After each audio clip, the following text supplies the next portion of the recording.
Welcome to my Bengali blog. My Bengali ব্লগে সকলকে স্বাগত জানিয়ে ব্লগ শুরু করছে। সকালকে গুড মর্নিং।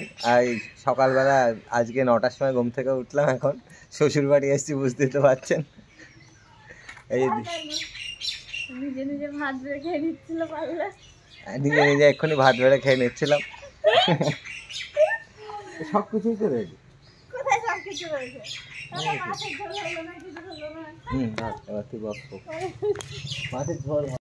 ও এখন বাড়ি যাবে। হ্যাঁ, বৌদি রান্না করছে, রান্নাঘরে গিয়ে পারলে নিজে ভাত টাত বেড়ে নিয়ে খাওয়া শুরু করে দেয়।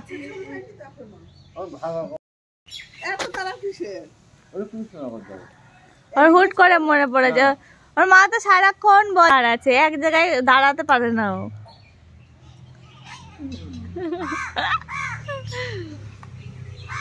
এই যে এখনো যাবে, বাড়ি যাবে না, কৃষ্ণনগর যাবে, একটু কাজ আছে, তো সেই জন্য দাঁড়াবে না। এখন কটা বাজে? 10টা মতো বাজে, বেরিয়ে পড়বে। ভাত টাত খাচ্ছে, এখনো সব কিছু রেডি হয়নি, যা হচ্ছে তাই দিয়ে খেয়ে বেরিয়ে যাবে। ঘুম থেকে ওঠার পর তাড়াহুড়ো শুরু করেছে বাড়ি যাবে বলে। হুট করে মনে পড়লো না?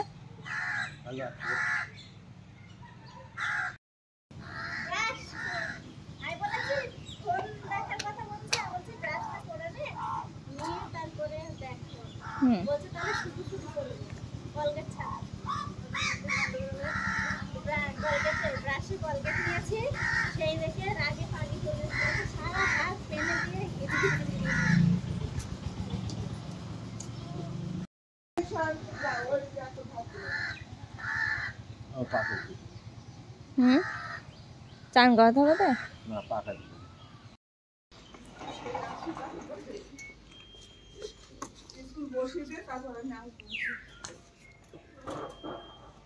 বুধবার এখানে আসবে বিকালবেলা, এসে বৃহস্পতিবারে যেখানে যাওয়ার যাবে।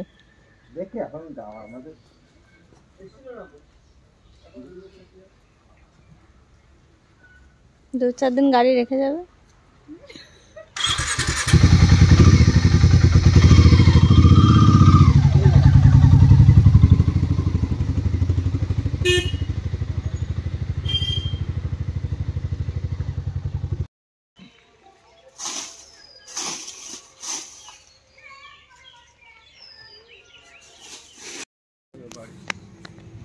ক টাকা হয়েছে?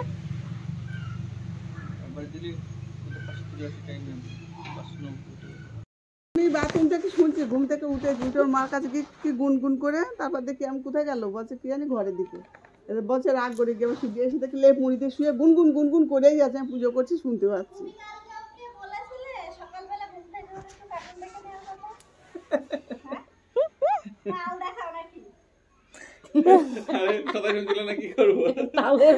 সকালবেলা ঠিক মনে আছে ওর বিশাল মনে থাকে। সকালে উঠে কার্টুন 2 দিন পর নাম না দেবো, সে 2 দিন বলবে 2 দিন হয়ে গিয়েছে, তুমি বলেছো নাম না দিতে, আজকে নাম না দিবা। না চালাক না, মনে থাকে, সব কথাই মনে থাকে। ওর সঙ্গে বললে ভেবে পড়াশোনাগুলো মনে না, পেট ভর্তি হয়েছে না, এই জন্য তো লেখা আছে। দাঁড়া আমি উঠি, তারপরে পাবে মামা। কালকে ওর পিছনকে সাজিয়ে দিচ্ছিল, আর ওর পাপাকে। ওই তো হেভি লাগছে।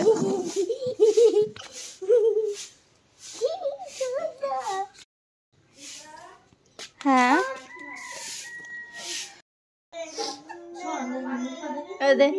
মা সন্ধ্যা টন্ধা দেওয়া হয়ে গেল, আর এইদিকে দীপা একটু শুয়ে আছে, আর মামামও এসে দীপার পাশে এসে শুয়ে থাকলো, শুয়ে পড়লো, শুয়ে শান্তিভাবে শুয়ে নেই, দুষ্টুমি করছে।